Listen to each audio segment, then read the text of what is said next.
Doon tayo sa unang dam. Oo.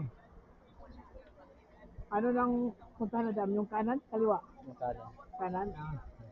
Doon kami nakapunta. Mas malayo? Kaliwa? Kanan? Kaliwa. Kaliwa ang malayo? Oo, kasi doon pa yung sa dulo. Nung pumunta kami, walang tubig eh. Ngayon baka Baka meron na. ngayon meron konti. Oo. Ulan. Oo. Depende naman yan. Pagka nag-change weather lang, saka Oo. nagkakaroon ng... Parang wala pa nga ito eh, nung pumunta kami. Meron na. Pader pa lang. Ha? Pader pa lang no? Kailan pa ba kayo pumunta dito? Matagal-tagal na. Tag-init pa yun eh.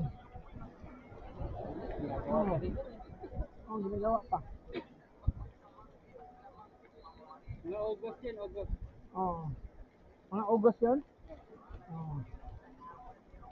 All the way namin galing doon sa industrial. Mga 60, balikan. Oo.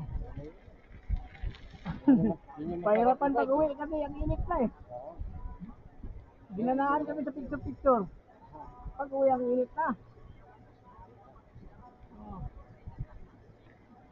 Pagkita nga kami ng signboard na malaki. Pahinga kami nun, may lilim yun eh. Oo.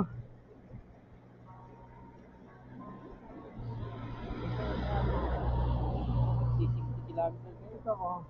Eh ako, ano lang, pinapaabot ka lang yung roundabout, yung ring road lang.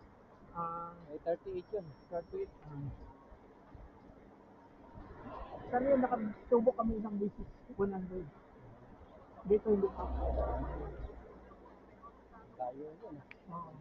One way lang yun o balikan? Isang ikot yun.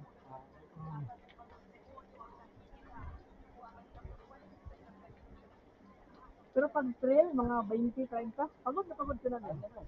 Oo. Isang ahon pahinga eh.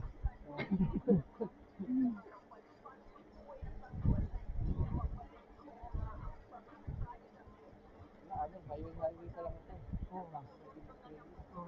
Kasi nasa kung dumaan sa lupa, natinik pa ako. Wala na. Sabi ko, highway na lang muna ako. Oo. Magastos lang sa ulit. Maliban sa mahal yung gulong, ang kaya nitong gulong ko, 500 plus ang permit eh. Tapos, tapos sealant pa. Mga ilang buwan lang matutuyo na eh. Gano'n? Oo. Hindi, tag-init naman siguro kasi. Oo, pag-init. Mahal ang sealant. Disadvantage din pala. Oo, mas maganda ang internet kung either na.